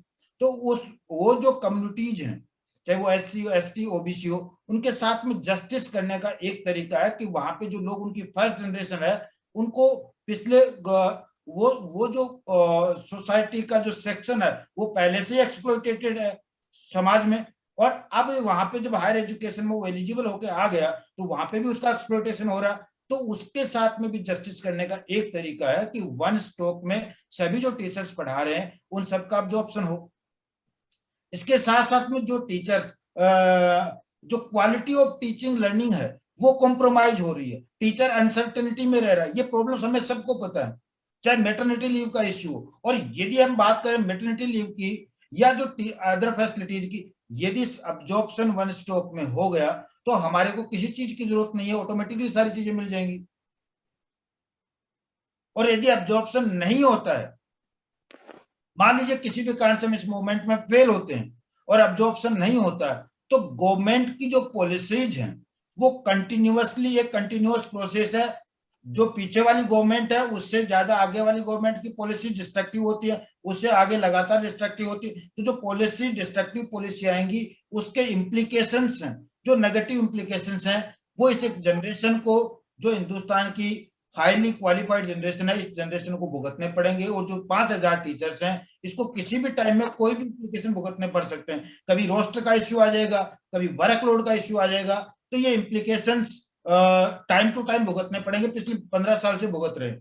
तो इन सभी जो प्रॉब्लम्स हैं इनका एक सॉल्यूशन है कि वन स्ट्रोक में यूजीसी लेके आए या एमएचआरडी लेके आए, एक रेगुलेशन लेके आए और जो टीचर पढ़ा रहे हैं उनको रेगुलराइज कर दिया जाए। और यदि एक चीज और समझने की जरूरत है कि यदि हमारे जो प्रोसीजर था, जो एडहोक के रिक्रूटमेंट का जो प्रोसीजर है, वो यदि 1% भी फॉल्टी होता, उसमें 0.01% भी फॉल्टी होता, तो यूजीसी और एमएचआरडी जो ग्रांट दे रहे हैं और जो सैलरी हमारे को मिल रही है वो कभी का रिकवर हो गया होता। और ये हमारी रिकवरी नहीं हो रही, हमारे को फुल स्केल मिल रहा है यूजीसी रेगुलेशन के अकॉर्डिंग, और एमएचआरडी और यूजीसी लगातार ग्रांट दे रही है और अभी तक 15 साल में उस ग्रांट के ऊपर कोई ऑब्जेक्शन नहीं हुआ। ये फाइनेंशियल मैटर होने के बावजूद इट मींस हमारी जो सारी प्रोसीजर है वो वैलिड है और अकॉर्डिंग टू भारत सरकार, यूजीसी और दिल्ली यूनिवर्सिटी के सारे नॉर्म्स के अकॉर्डिंग वैलिड है। तो इसमें कोई सवाल उठाना कि जो प्रोसीजर फॉल्टी है, जो कहीं और कोई लेकुना है, वो सारी बातें हैं, बेबुनियाद हैं, और उनका एक ही समाधान है कि अब्जॉर्प्शन हो। Thank you very much. Thank you so much Manoj भाई। आई थिंक आपने सही मायने में लीगैलिटीज और उसके ऊपर और पंजाब और हिमाचल प्रदेश के उससे एग्जाम्पल से दिखा दिया that one stroke absorption is actually the key to, I would now call it, the independent way of life. जैसे हमें stroke of midnight पे independence मिली थी, ऐसे ही stroke of absorption से हमको independence मिलेगी इस slavery से, इस exploitation से, और इस तरह के जो plight हमारे ad hoc teachers को भुगतने पड़ रहे हैं उन सब से. Thank you so much for coming forward with your viewpoint. Last but not the least, now I'm going to invite our very senior panelist, Mr. Rajpal Pawarji, who's known to all. He's a friend of all, a lawyer by profession, and surely an activist for all those who are not only the victims of the administration, but also require what is called as improvement in their living, in their livelihood, and of course, in terms of the teaching. Mr. Pawar is a member of the University Court, and he's a member of the Executive Council of University of Delhi. Let me inform my august gathering that along with Dr. Seema Das in all the Executive Council meetings, Mr. Pawar has sat in the well on the issue of absorption for our ad hoc friends. Thank you so much for giving us your time, and now I invite you to share your thoughts with us. Thank you, ma'am, and good evening to all. और सबसे पहले तो मैं धन्यवाद करूंगा पंकज जी का, मेरे colleague हैं कोर्ट में. काफी रिसर्च उन्होंने किया है और मेरा काम काफी आसान कर दिया, क्योंकि बीइंग इसी मेंबर ये सब काम मुझे भी करना चाहिए. इतनी सी ब्रीफिंग के अंदर मेरे जो है कई महीनों की रिसर्च जो है उन्होंने बचा दी. Thank you very much Pankaj ji. देखिए, हम इस मुद्दे के ऊपर जब से जुड़े हुए हैं, जब से आदित्य मिश्रा जी खुद जो है एडहोक हुआ करते थे, हमने उनको सफर करते हुए उस ट्रॉमा को देखा है. इसलिए वो जहन में बैठा हुआ है कि इसका दर्द क्या होता है, और शायद यही दर्द आदित्य भाई के जहन में भी रहा होगा, जो वो इतना ज्यादा कंसर्न एडहोक टीचर्स के लिए रहते हैं, क्योंकि उन्होंने खुद सफर किया हुआ है. हमने देखा था कि उनकी नौकरी लगती थी और जब लीव वेकेशन होती थी तो उसको टीचर को बोल दिया जाता था कि ज्वाइन कर लो, इनको हटाना है. तो इस तरह के काफी इंसिडेंट हमने देखे हैं, इसलिए हमें महसूस होता है कि इन लोगों का दर्द क्या है. जो मुद्दा एडहोकिज्म का है, एडहोकिज्म खत्म करना चाहिए. हम तो एडहोक को खत्म करने की तरफ चल पड़े हैं. हमारी लड़ाई तो एडहोकिज्म से है, उसको खत्म करना है. हमने जो भी कर पाए इसी के अंदर सीमा दास मैडम ने ब्रीफ किया आपको. It was such a emotional scene कि भी मुझे रहा ही नहीं गया और हमें जिमनी पे बैठना पड़ा इस चीज के लिए कि अगर हम कुछ भी कर पाए लोगों के लिए. इस तरह की बातें सुनी हैं कि जो फीमेल टीचर है वो सफर कर रही हैं, उनको मैटरनिटी की छुट्टी नहीं मिलती है, कईयों के फैमिली में डिस्प्यूट हुए हैं, कईयों की शादियां नहीं हुई हैं, मिस कैरियर्स तक हुए हैं. किस तरह की बातें सुनने में आती है, मतलब these are so emotional things I could not control. और ये लगा कि जो कर सकते हैं वो करना चाहिए, इसलिए जो है हम लोग जमीन पे जाकर के बैठ गए. मुझे दुख इस बात का हुआ कि भी बाकी जो ग्रुप्स के लोग थे, मुझे उम्मीद थी कि सब लोग साथ देंगे, क्योंकि बाहर तो सभी बात करते हैं एडहोक टीचर्स के बारे में, और मुझे ये लगा कि शायद सभी आकर के हमारे साथ बैठ जाएंगे, लेकिन ऐसा हुआ नहीं. और हद तो जब होगी कि जब हमने रिटर्न में उनको जमा कराया कि वी आर अगेंस्ट दिस, तो उस पर साइन करने तक को मना कर दिया गया. तो ये जो डबल पॉलिसी है डिफरेंट ग्रुप्स की, वो एक सरप्राइज था मेरे लिए. तो मुझे ऐसी उम्मीद नहीं थी. कम से कम मुझे लगा कि इस मुद्दे के ऊपर तो सब लोग इकट्ठे हैं और सब लोग सपोर्ट करेंगे इस चीज को. जो एडहोक टीचर है परमानेंट की एडवर्टाइजमेंट देख के खुश होना चाहिए, या उल्टा हो गया, वो दहशत में आ गया बेचारा कि पता नहीं वो बचेगा नहीं बचेगा. तो हालात कुछ अजीब से हो गए हैं. ये सारे लेटर हमने जो 5 दिसंबर का था, जो पीआईबी का लेटर था, वो सारे वाइस चांसलर साहब को सौंपे. पता नहीं अब उनके नॉलेज में था या नहीं था, लेकिन उन्होंने दिखाया कम से कम ऐसा ही कि मेरी नॉलेज में नहीं है. और फिर फाइनली उन्होंने कहा नोटिफिकेशन नहीं है. हमने कहा नोटिफिकेशन नहीं है तो पीआईबी का लेटर कोई झूठ है क्या, या यूजीसी का लेटर कोई झूठ है, या ये जो टीचर्स के साथ में समझौता हुआ था ये झूठ है. आप इसको इम्प्लीमेंट कराइए, सारी सॉल्यूशन निकल आएंगे हर एक चीज का. अगर आपकी इच्छा है तो सब कुछ निकलेगा, क्यों नहीं करेंगे आप. लेकिन ऐसा हुआ नहीं. तो जो भी बन पाएगा हम आगे इसके लिए करते रहेंगे.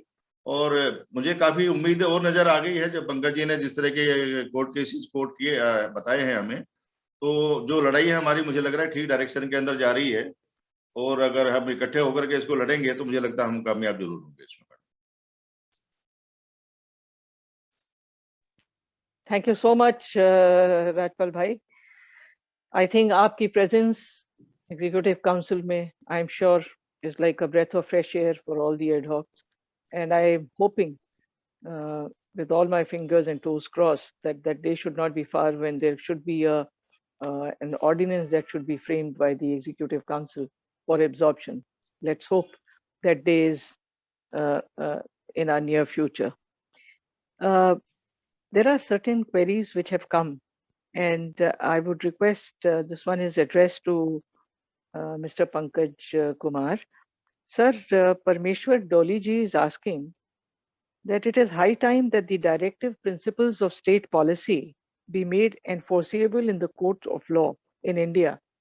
Is it that the directive principles of state policy are currently not enforceable in the courts in terms of absorption?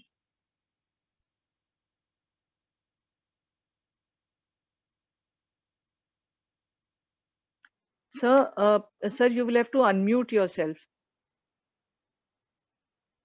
Pankaj Bhai, please unmute yourself.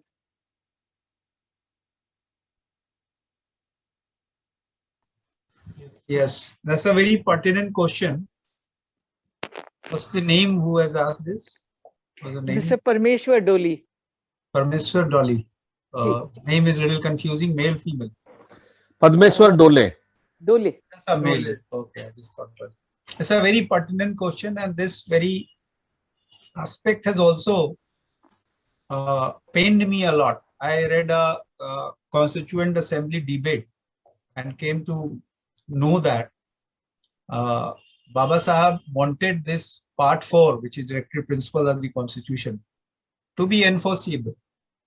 He wanted in the Constitution Assembly debate that as part 3rd, which enshrine fundamental rights, enforcement for which you go to High Court and Supreme Court, and then Article 32, which is itself is a fundamental right, to approach to the court for enforcement of fundamental right. Baba Sahib wanted that part 4 should also be enforceable in the court. That could have been a wonderful thing, and that could have been the real independence of this country. But the problem with those who wanted to have the fair share of power or enjoyment of power after independence without pointing out somebody's name was that make me a king, but do not burden me with a duty. When we say that part 4, which is the goal of every Indian who fought for independence, every Indian who knew the meaning of independence, that ideal, that notion is enshrined in part 4. If we read part 4 from A to Z, which starts from article maybe 33 onward, we will find that these were the goals for which we fought, or our freedom fighters fought for. But there are twists and turns in the Constituent Assembly debate, and maybe a 3 days Constituent Assembly debate took on this very exact issue, whether the part 4 should be enforceable or not. Had it been enforceable, just think for a while, what would have been the circumstances? You could have gone to the court saying that the part 4 talks about giving the permanency of livelihood, frame a rule, frame a policy, and give us the permanency of our job, had it been enforceable. Now what happened? That constitution makers, maybe they prevailed, somebody who wanted to have the enjoyment of power, they prevailed onto that persons of the Constituent Assembly on this aspect that we are an nascent state, we are a new state, we do not have that much of wherewithals, that much of resources by which a state can be burdened with a duty where a state will become an ideal state. So they prevailed onto those persons who wanted this part 4 to be enforceable. But nevertheless, what happened when the constitutional jurisprudence which emerged over the period of time, the constitution doesn't make it enforceable. Had it made it enforceable, your issue would have been taken care of long back. There you could have gone to the court referring to the article 38, 39, 41 and 42 saying that the state is indulging into activity which is against these sections, these articles. So please frame a policy, end the ad hocism and make us regular. But what has happened in this kind of situation where you go and say to the court that please bring this policy, court says that policy matter is domain of executive.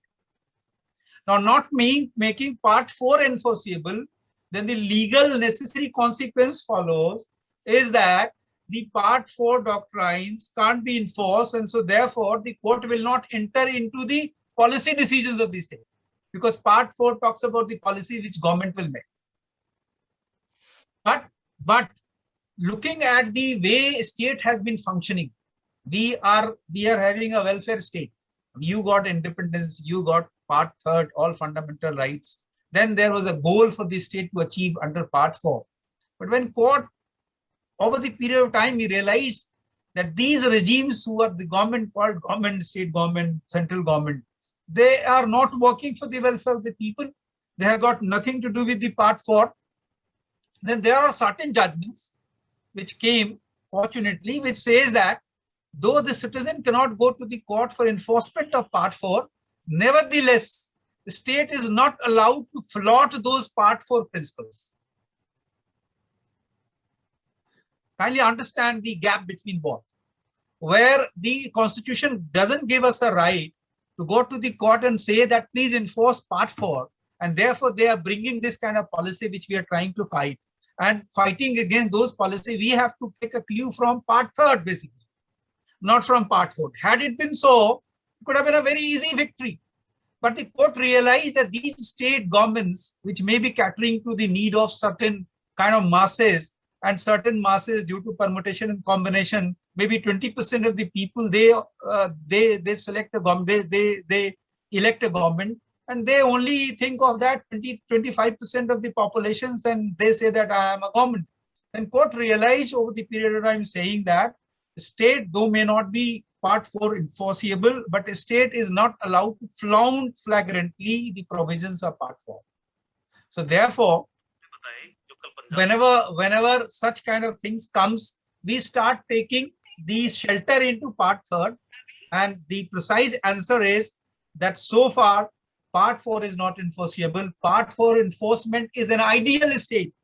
Those who have gone through the part 4 of the constitution, and even half of the 1/10 of the ideas which was set by the constitution makers in part 4, which is kind of Magna Carta for the state to follow. Had they followed even 1/4 of that, would have been living in a much better society. So therefore, I would say as a lawyer and a person who was interested in constitution, there was a great conspiracy for the people who are going to have the power, but they could wield on to those people and finally agreed for a provisions where they'll have all power and no burden, no transparency in that. So this is a current situation legally, and this can only be done by the interpretations of the court, because no state government, no parliamentarian would ever say that please impose part 4 on us. No government ever would say so. So only thing can happen only by that if the Supreme Court tomorrow the courts start interpreting the constitution a different way, which they are empowered to do that. Then only that part 4 ideal could come filtering in our life, and that would be a much better society, and that would be a much better tab onto the arbitrary and whimsical actions taken by the state and instrumentality. May I just want to reinforce one thing, sir. Pankaj ji, Manoj has beautifully articulated. You are talking about the Uma Devi judgment and the parameters that needs to be fulfilled. Let me tell you to all those viewers, those who are watching, that as far as the qualification of the candidates are concerned, in Delhi University, each and every ad hoc teacher or temporary teacher, those who are teaching, they fulfill the minimum qualifications as has been laid down by the UGC. They are much above it, and they fulfill those qualifications. Number second, all those who are working, all They are working against the substantive posts as has been given to us and approved by the various bodies and with the approval of the UGC. Third, all these ad hoc and temporary teachers, those who are temporary very less, ad hoc teachers, those who are teaching in various colleges and the departments, they are teaching against a particular 200-point roster. They are in a position as has been provided in the 200-point roster. So the policy of reservation is at full operation. Next point, sir, they have been appointed through a duly constituted selection committee. The duly constituted selection committee comes from 2007 ad hoc regulations. Passed by the Executive Council, and it says it provides for a particular selection committee for the ad hoc teachers. And in all the appointment of ad hoc teachers, these conditions are fulfilled. The teacher in charge, the SC/ST observer, the OBC observer, there are two teachers, one senior teacher and the teacher in charge with 10 years of experience, the principal, everybody is part of the selection committee. And after it is ratified by the governing body. The appointment is ratified by the governing body. So this is the selection committee that has been provided for in the EC resolution of 2007. And the next thing is that we are talking about advertisement. When a college fulfills, it advertises, it comes out and they call from the category that has been prepared by the department, where not only teachers from Delhi University, not only the aspirants from Delhi University, but across country they apply there and their names are registered according to their merit. Panel 1, 2, 3, 4, 5. So whenever somebody needs to be called, the whole panel is called. So on that count also they fulfill. I think these ad hoc, we fulfill all the criteria that has been provided, that is expected to fulfill, and our ad hoc teachers fulfill all these criterions. So I want to just to reinforce, and let me also tell you, in Rajasthan, in many other states, those who were working in various places, like even in Madhya Pradesh, during Kamal Nath's chief ministership, all those people, those who have been appointed, all these things were looked into, and many teachers, those who were just teaching for 6 months, 7 months, 1 year, has also been made permanent under this the absorption process by the respective states. So here the silver lining of the fact is that the strength, we have 5,000 plus ad hoc teachers in this university, and more the number, sir, democratically we are more strong. It is not our weakness, it is our strength. But those detractors of the policy of absorption, they are trying to detract it, they are trying to destabilize it in various counts. Now the teachers have to realize what they want. We have to send a clear message. You have to fight for our own rights and our safety, our concerns, then others' concerns, what they are raising. Government will have to be forced to mend their ways and respect the dignity of ad hoc and temporary teachers, those who are working in various conditions. The vice chancellors need to be told in clear-cut terms that we mean business, and they cannot escape by throwing away people just like that. We are not meant for the sacrificial, we are not the sacrificial goats to be taken to the altar of these deities to satisfy their hunger and lust. I would request, I just wanted to say this because we fulfill all those things that is required. Now I will request Rekha ji to continue. Aditya, very briefly, if you can throw light on, one of the participants has raised a query. The name is not given, that the absorption of 36,000 employees by Punjab government is actually a regularization process and not absorption in the real sense. I think this has been doing the rounds in most of the social media, Madam, and I'm sure you can speak on this. See, some people believe it is regularization through appointments, and it was also being said that if you are not selected in a particular college, you will have to go to the other college. That day will never come. Nobody is going to remember.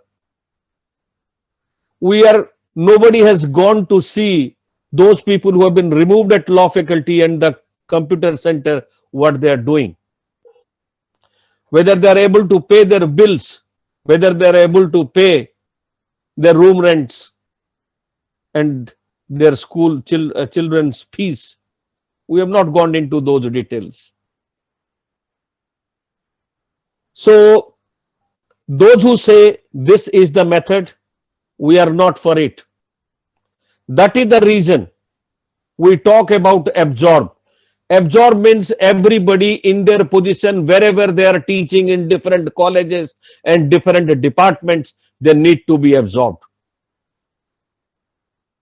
And some of us, ad hoc teachers, those who are working very minimum on various leave vacancies and other positions, because the number of vacancies are more, they can be readjusted into their vacancies. So it is absurd to talk about this methodology of rejection and exclusion. आप इसको बहला फुसला करके लेकर के उसको बलि चढ़ाने का जो काम कर रहे हैं, यह अत्यंत निंदनीय काम है. इसलिए हम चाहते हैं, जो पंजाब में हुआ, कोई इंटरव्यू के थ्रू नहीं हुआ है, कोई स्क्रीनिंग प्रोसेस को करके उन लोगों को नहीं किया है. जो हिमाचल प्रदेश में हो रहा है, कोई इसके तहत नहीं हो रहा है. जो राजस्थान में हुआ है, कोई अपॉइंटमेंट सिलेक्शन कमेटी को फेस करके नहीं हुआ है. जो राजपाल जी कह रहे थे कि सिलेक्शन कमेटी से दहशत फैलती है, ये लिस्टें कहां कहां से आती है, और सारे के सारे एड हॉक टीचर्स इस प्रोसेस में डिस्प्लेसमेंट होंगे, ये हम कभी नहीं चाहेंगे. और जो वर्कलोड को खत्म करने की जो प्रयास किया गया है, जो ऑलरेडी एग्जीक्यूटिव काउंसिल में पारित कर दिया गया और कुछ लोगों ने उसका समर्थन किया है, खुलेआम समर्थन किया है कि एनईपी को समर्थन देते हैं. क्या उनको पता नहीं है कि डॉक्यूमेंट में क्या लिखा हुआ है, कि कैसे वर्कलोड खत्म हो रहा है? 40% वर्कलोड आपका जा चुका है. क्या उनको पता नहीं है कि एबीसी क्रेडिट सिस्टम में स्टूडेंट बाहर चला जाएगा? क्लासरूम को इररिलेवेंट किया जा रहा है, टीचर्स को धकेल करके बाहर निकालने की कोशिश की जा रही है. ये सारा चीज का, इसलिए हम ये स्ट्रांगली बिलीव करते हैं कि एनईपी के खिलाफ का लड़ाई और एब्जॉर्प्शन का लड़ाई, ये कंपेटेबल लड़ाई है. क्योंकि एनईपी में किसी भी प्रकार का परमानेंसी किसी को नहीं देना चाहती है, और हर एड हॉक टीचर जो एब्जॉर्प्शन का लड़ाई में है, जो हम लोग एब्जॉर्प्शन का लड़ाई के साथ हैं, हम चाहते हैं कि उनको परमानेंट पोजीशन पर बहाल किया जाए. तो इसलिए ये कंपेटेबल लड़ाई है.